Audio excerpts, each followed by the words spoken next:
कभी सोचा है कि घर में कौन क्या काम करता है, इसका सीधा असर देश की राजनीति पर कैसे पड़ सकता है?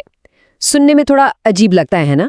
पर आज हम इसी दिलचस्प कनेक्शन को समझने वाले हैं कि कैसे भारत में जेंडर, पावर और पॉलिटिक्स, ये तीनों चीजें एक दूसरे से जुड़ी हुई हैं। तो चलिए एक ऐसे सवाल से शुरू करते हैं जो शायद हम सबने कभी ना कभी तो सोचा ही होगा। घर के काम और बाहर के काम, ये जो बंटवारा है, क्या ये नेचुरल है या इसे समाज ने बनाया है? बस यही सवाल हमारी आज की पूरी बातचीत का सेंटर पॉइंट है। अच्छा, तो इस सवाल का जवाब ढूंढने के लिए ना सबसे पहले एक कॉन्सेप्ट को समझना बहुत जरूरी है, और वो है जेंडर डिवीजन, यानी कि लैंगिक विभाजन। देखिए, सीधी सी बात है, जेंडर डिवीजन समाज का बनाया हुआ एक सिस्टम है। एक ऐसा सिस्टम जो ये तय करता है कि पुरुष और महिलाएं क्या काम करेंगे और उनसे क्या उम्मीदें रखी जाएंगी। और यहाँ सबसे जरूरी बात यह है कि इसका किसी की बायोलॉजिकल क्षमता से, मतलब शरीर की बनावट से कोई लेना देना नहीं है। ये पूरी तरह से सामाजिक सोच और मान्यताओं पर टिका है। और हाँ, यहाँ एक और बहुत जरूरी बात समझनी होगी। ये जो बंटवारा है ना, ये बराबर का नहीं है, ये हायरार्किकल है, मतलब ऊंच नीच पर आधारित है।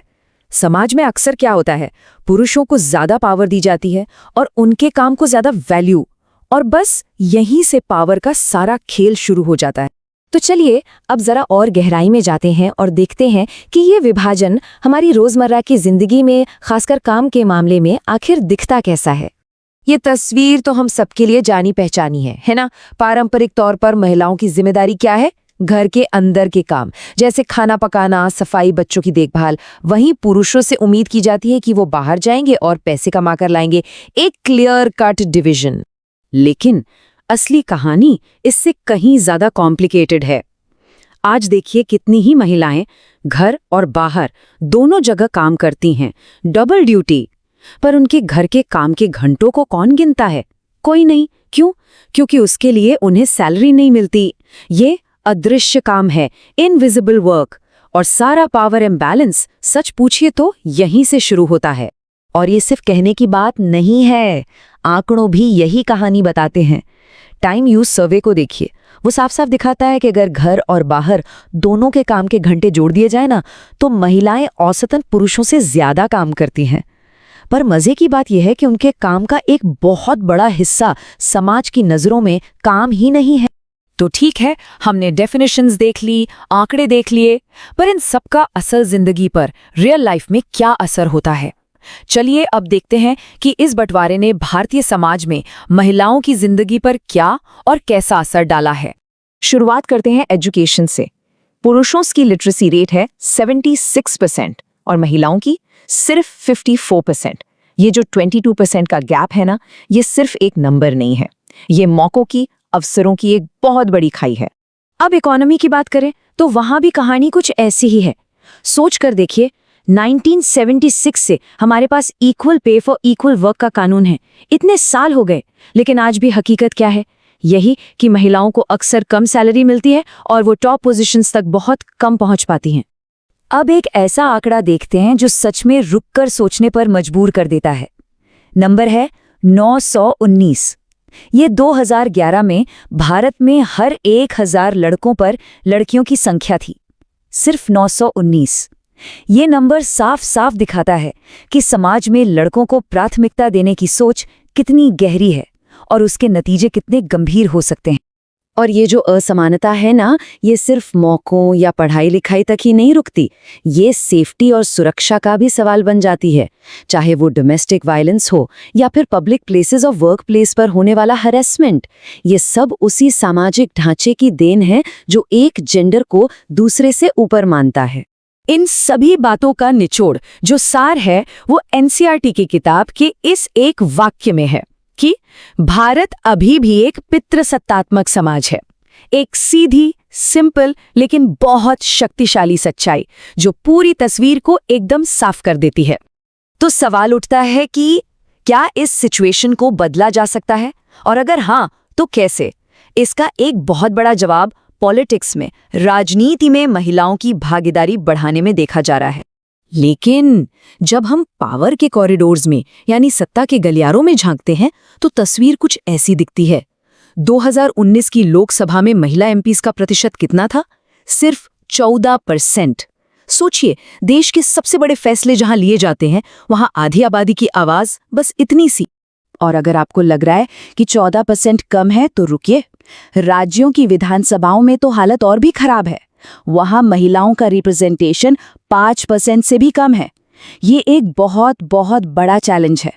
पर इस गैप को भरने के लिए, इस खाई को पाटने के लिए कुछ बहुत बड़े कदम उठाए भी गए हैं।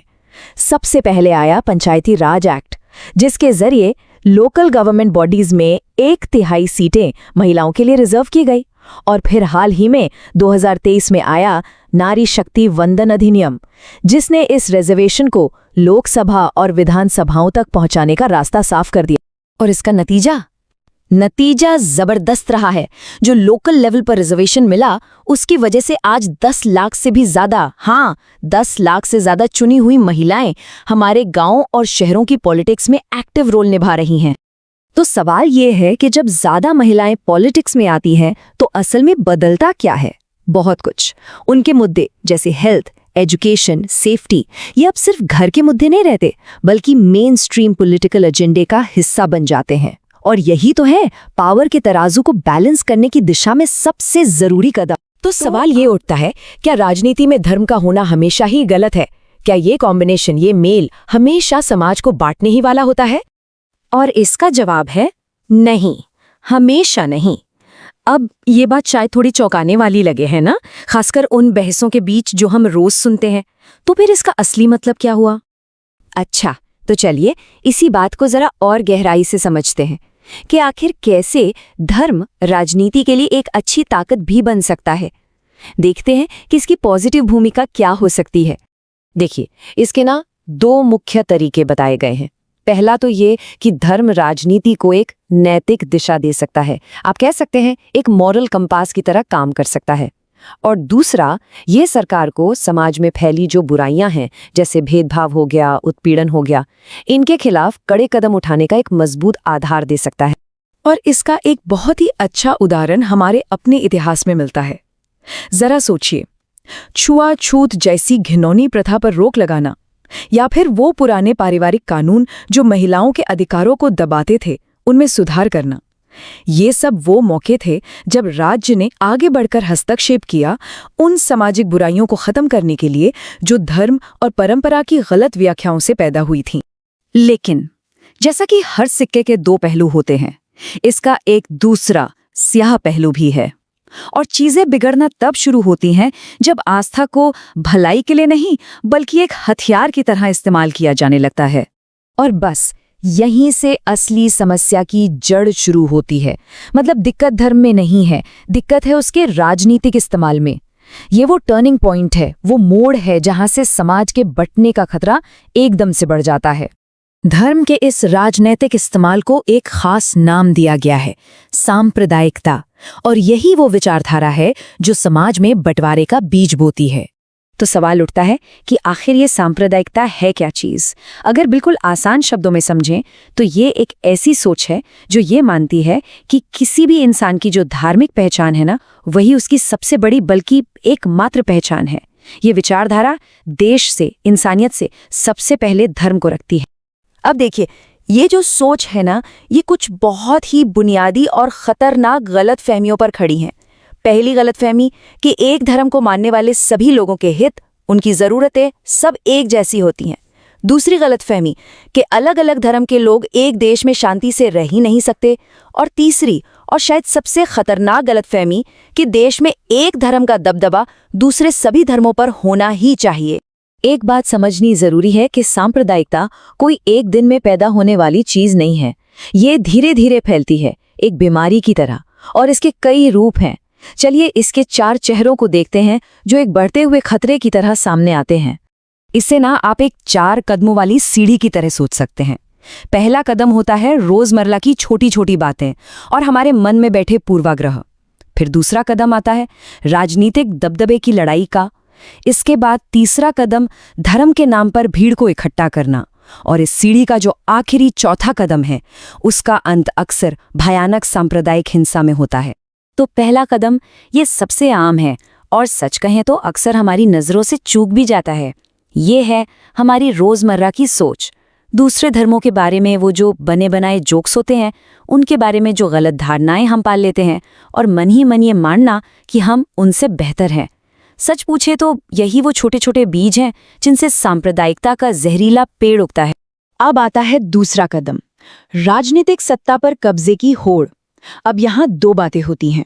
अगर ये सोच किसी बहुसंख्यक समुदाय में फैलती है तो ये बहुसंख्यकवाद को जन्म देती है।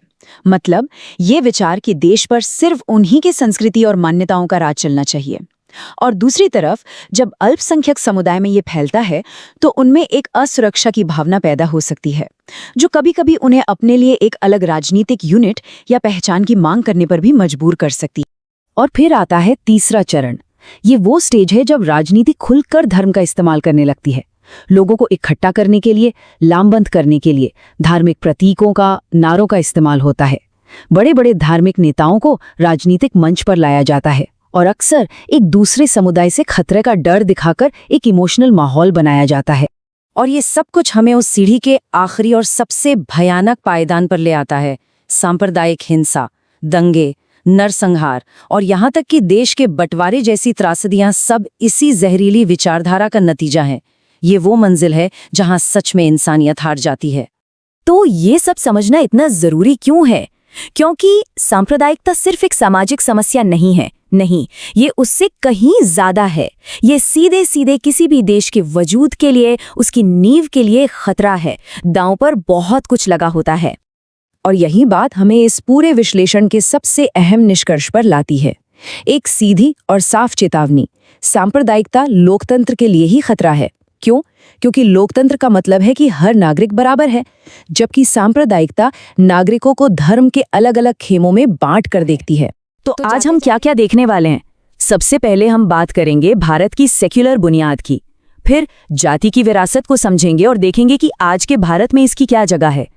इसके बाद हम राजनीति में जाति के रोल पर नजर डालेंगे और आखिर में ये भी देखेंगे कि कैसे राजनीति खुद जाति को बदल रही है। चलिए सबसे पहले भारत की नींव को समझते हैं कि हमारे संविधान में धर्मनिरपेक्षता का आदर्श आखिर है क्या। तो देखिए, हमारे संविधान में धर्मनिरपेक्षता की कुछ खास बातें हैं। पहली, देश का कोई अपना धर्म नहीं है, मतलब कोई स्टेट रिलीजन नहीं। दूसरी, हर किसी को अपना धर्म मानने और उसका प्रचार करने की पूरी आज़ादी है। तीसरी, धर्म के नाम पर किसी के साथ भेदभाव नहीं किया जा सकता। और चौथी, जो बहुत जरूरी है, कि सामाजिक बराबरी लाने के लिए सरकार दखल दे सकती है। इसका सबसे बड़ा उदाहरण है छुआछूत जैसी प्रथा को खत्म करना।